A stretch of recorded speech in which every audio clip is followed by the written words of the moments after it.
J'ai un petit bébé qui vient de passer ses 2 mois, je te fais un compte rendu pour t'aider dans les joies de la paternité. Bon, le premier truc que je retiens, qu'est-ce que c'est? C'est qu'il m'empêche de dormir. J'imagine que c'est pareil pour toi, mais bon voilà, avec ma femme, on s'échelonne pour qu'il n'y ait pas tout le monde qui soit fatigué en même temps, parce que moi je dois aller travailler, hein. Je suis un profession libérale, indépendant, donc je dois aller travailler et j'ai pas le choix, donc voilà. J'essaie de dormir au maximum et elle s'en occupe plus, on va dire, les nuits. C'est le premier truc, hein, c'est la gestion de la fatigue. Si t'es pas trop fatigué, ça se passe bien. Donc, mais un truc que moi j'ai vu, c'est que mon bébé, en fait, il pousse en arrière parce qu'il rage, tu vois. C'est un bébé qui est hyper nerveux, il pousse en arrière comme ça en pleurant. Et donc, son crâne se déforme. Ici, ça commence à être aplati. Donc, tu as des techniques en fait d'ostéopathie qui permet entre guillemets d'équilibrer le crâne. Donc, ça marche entre 0 et 6 mois, hein. Après, ça marche plus. Le crâne, ça finit de s'expandre, il va se fixer, ça va devenir une boîte rigide. Mais tu vois, là, on est entre le deuxième et le troisième mois. Enfin, là, je pars du premier, deuxième mois. C'est là où ça s'est déformé. Là, on vient de passer à la suite. Donc là, ça reste encore très malléable.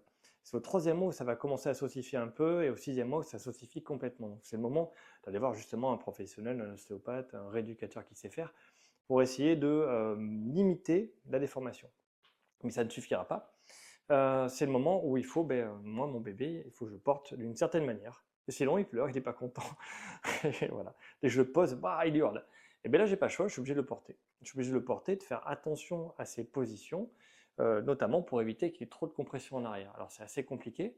En étant du métier, c'est assez compliqué, hein. On va dire que malgré le fait que je sache faire, que je connais toutes les recommandations, vu qu'il pousse tout le temps en arrière dès qu'il est réveillé parce qu'il pleure, parce qu'il veut qu'on le porte, eh bien, on est obligé de le porter.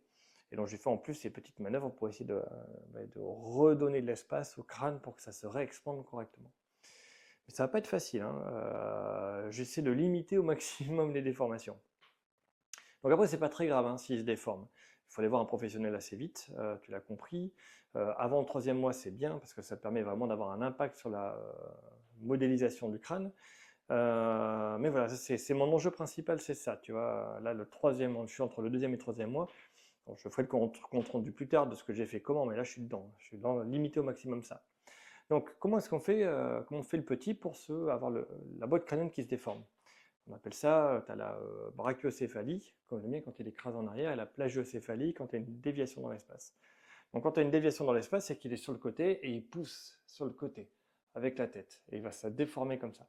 Le mien, comme il pousse dans l'axe en arrière qui se rigidifie, il va écraser derrière.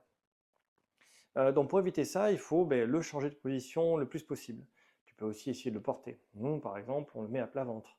Alors, il n'est pas content, il râle, mais au moins il n'écrase pas son crâne. Après, on essaie de le porter beaucoup. On essaie de mettre en place des holsters à bébé, donc des trucs pour le porter, pour qu'il soit avec nous. Mais il n'aime pas trop, il veut vraiment qu'on le porte là sur le bras en hyper extension. C'est ce qu'il préfère.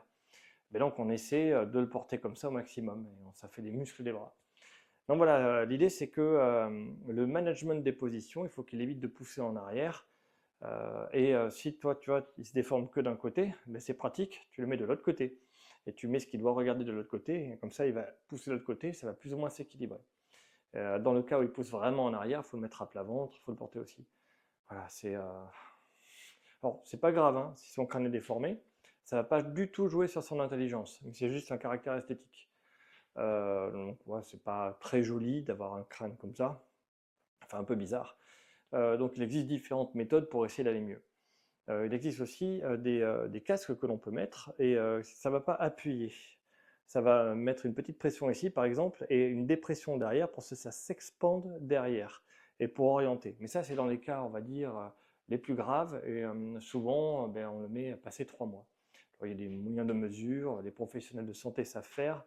Dans les recommandations, ça dépend des docteurs. Il y en a qui sont pour, il y en a qui sont contre. Aux États-Unis, c'est fortement conseillé de mettre en place.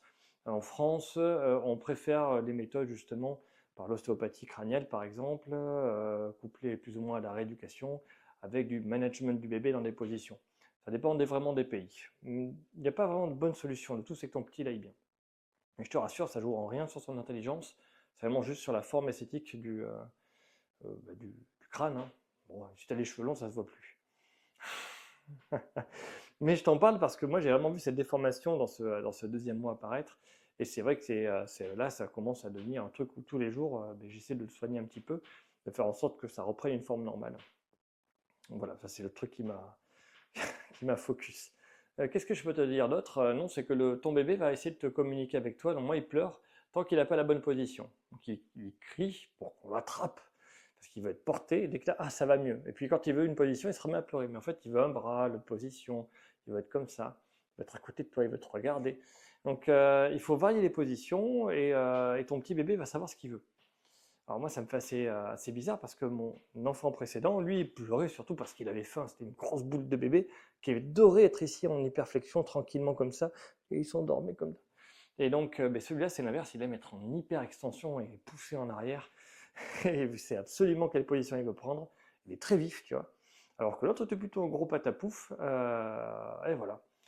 Donc dis-toi que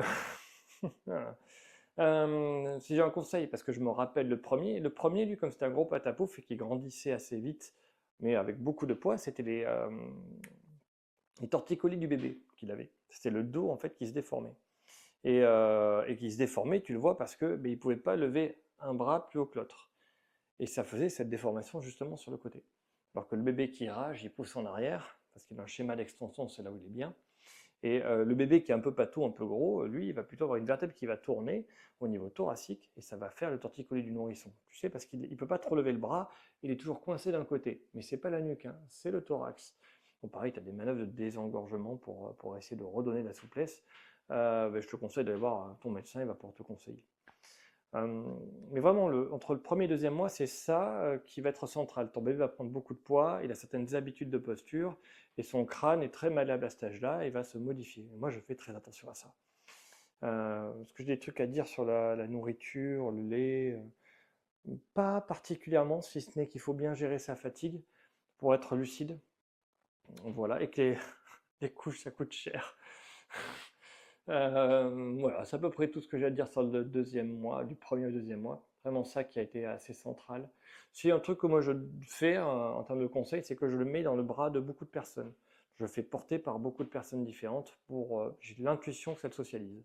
Ah si, il y a une chose qui est importante aussi, c'est que le bébé, je le caresse beaucoup. Je fais des petites caresses, plein de bisous.